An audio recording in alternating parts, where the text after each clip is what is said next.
What is up, guys? Andre with Missouri Details, Kansas City Mobile Detailing. And today I'm going to do a quick tour of my detail setup.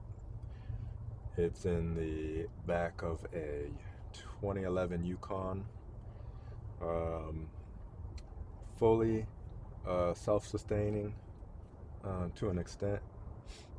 But let's get right into the video. So we got hose reel, of course, giraffe tools. It's pretty decent. Haven't had any problems with it.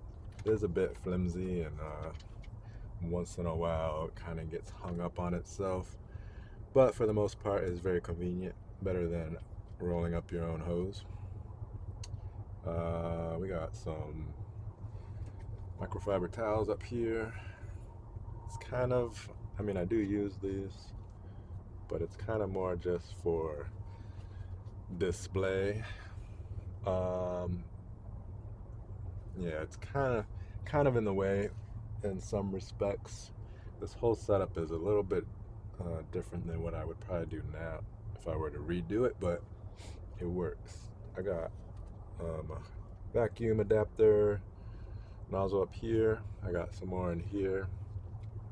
I keep some stuff up here. The for real.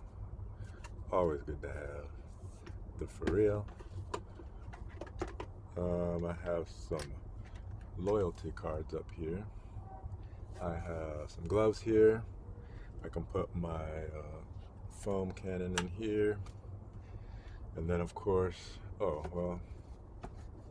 since I'm here, this is a towel rack that I got on Amazon. And I can hang my wet drying towel here, or I can hang my clay towel up here, let it dry. It's nice that it can kind of move out of the way. I got my pressure washer reel here, which is from Giraffe Tools. This is the upgraded version. I think there's two different ones.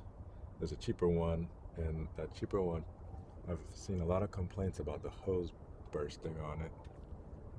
This one is your typical pressure wash hose that comes with most pressure washers. I haven't had any problems with it.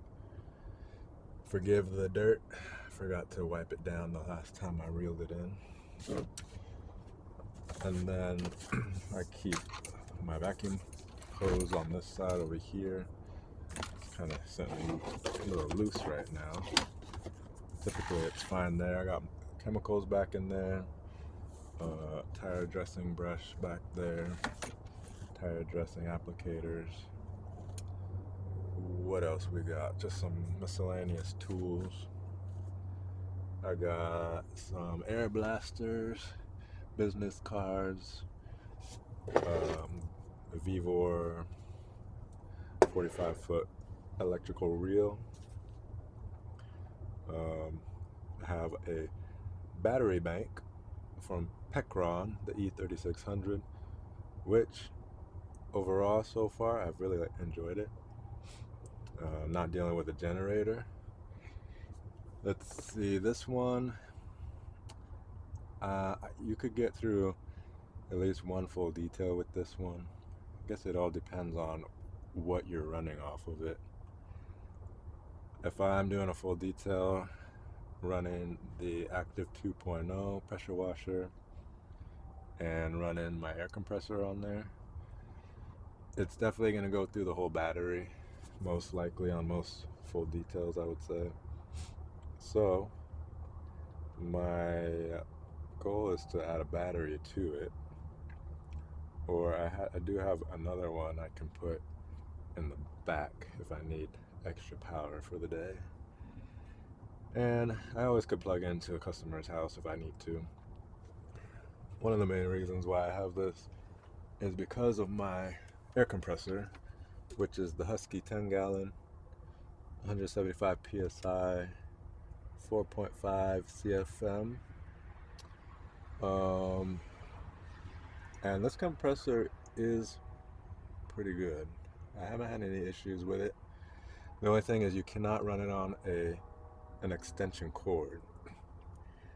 which is why I'm running off this battery here. So even if I were to plug into somebody's power, I still need to run my compressor off of my power station, because unless somebody has some suggestions, I can't run it on an extension cord. Not even a big thick one. I've tried.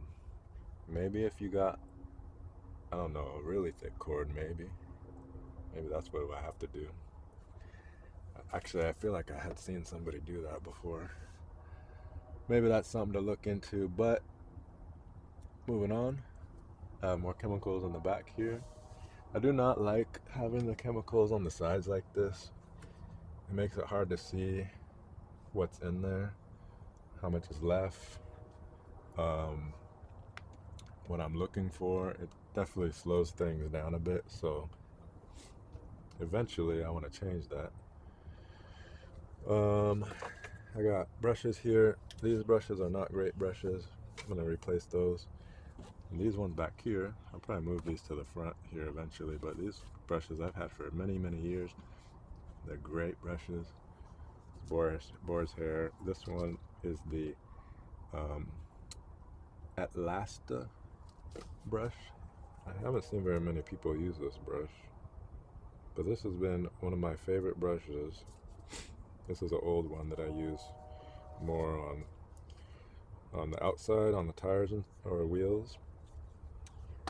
But that brush has been one of my go-to brushes for probably at least 10 years now, and I love it. I think I've only had to buy maybe 3 or 4 of them. They usually last a pretty decent while. What else we got? I think that's pretty much it for back here. I do have a water separator on my compressor. That's Nampu, I guess is how you pronounce it. I found that on Amazon. Works great. You just put those water absorbing beads in there, and then you replace them whenever they wear out. You can replace them, or you can take those out and bake them, dry them out again and put them back in. My pressure washer nozzles here. I have something that's kind of handy. Is these are for holding your brooms on the wall. They kind of have a little bit of like a spring action to them, and then these things spin, and they're really handy for keeping things. So I keep that there. That's what I'm using to keep my air guns up here and back here. I have another one there I'm not using right now. But anyway, let's go to the back. Oh, and usually I keep water buckets here, my vacuum sprayers, whatever I need. I usually keep right here. I move into the back. I'll have these seats up, and I'll keep my tables back here. My display sign with some business cards in it, which I can show in a different video. And then actually I'm gonna move this chair.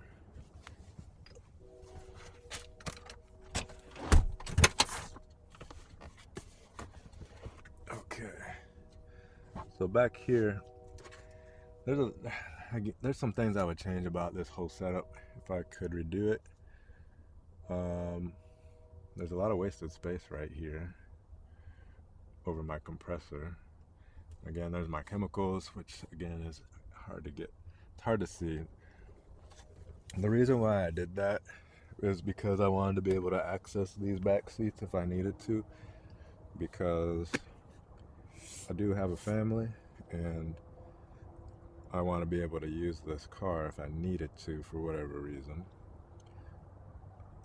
But I have found so far that I typically don't really need to use this car, and so I might eventually take these back seats out, and then I could actually have a little more space and have a better setup for my chemicals, I think.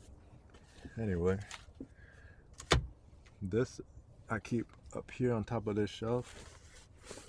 This is kind of my interior bag, which I probably have too many chemicals in there. There's a couple I'm testing out. My extra scrubs and brushes, all kinds of different brushes, most of which I typically don't have to use, but it's always nice to have. The wheel woolly, these are great for getting in between seats, your front seats. I have another one somewhere too that's even longer and even better, but I keep a steamer back here. This is my drill brush bag, and this is for the steamer, but I got all kinds of brushes in here. Probably could cut down on some of this, maybe, but it's always nice to have for certain situations. This is actually, I can't remember if this is technically it's a roto scrub brush. I think it might be for toilets or bottles, I can't recall, but this works great for getting in like cup holders, those deep cup holders and door panels and stuff in like the bigger vans and trucks. Even just your typical cup holders works great for that. It's kind of a little bit softer compared to the carpet brush. And this is just a cheap drill that actually somebody gave me, and it works great for detailing because it's lightweight. These batteries are definitely not the best, but gets the job done. And then I just have extra microfibers up there, some old crappy ones in case I need it, and then some mostly interior towels in there. I have a little power station here for recharging, and that's pretty much that. The only thing I don't like about this shelf is it's slippery, so I need to put some rubber on top of here. That'll be ideal. And then I'm running with the 33-gallon water tank here, which has been okay. I can get through. I could usually do probably 2 cars with that, depending on what's going on. Ideally, I think a bigger one would be better, but this works. And somebody was saying that these things blow up when you put them up like this, which maybe they probably do, but I have these straps on there to hold it, and I haven't had any issues with it blowing up, as in like turning into like a barrel or whatever. Haven't had any issues, so I would recommend, if you get one of these and you do have issues with it expanding, just put these straps on and you won't have any issues. I mainly did it just to hold the tank down on top of my frame, but yeah, I haven't had a single issue with this tank blowing up or whatever. I have a vent right here that I can open and close. That's just for venting. And then my outlet here, which can open and close. And I have it set up on a pump. I might need to remount that pump. They say you can mount that pump any direction, but I don't know if you're supposed to mount it up and down like that. It does work, but it seems like it might work better if it's flat or whatever. So anyway, that is pretty much that. Anyway guys, Andre with Missouri Details, Kansas City Mobile Detailing. thanks for checking out my mobile detailing rig. Um, the reason why I did this setup is simply because I had this car already, and I didn't feel like buying a cheap car right now. If I could redo it all over again, I may have tried to do that, find a cheap car of some sort, and just build that out. Um, Definitely, there's some things in here I would have done different, and especially if I took these back seats out, I could have had a more organized, I think, easier access to things, especially my chemicals. But it works. So, um, just I like watching people's detail rigs, especially when it's clean and organized. If you're just throwing stuff in your car, that's not fun. You're digging around trying to pull everything in and out. I've done um, mobile detailing out of like a back of a Subaru before without any hose reels or anything. This is much more efficient. But even my setup, I could have a little bit more efficiency. So going forward, that's my goal. And we'll see how it does. Anyway, thanks for watching.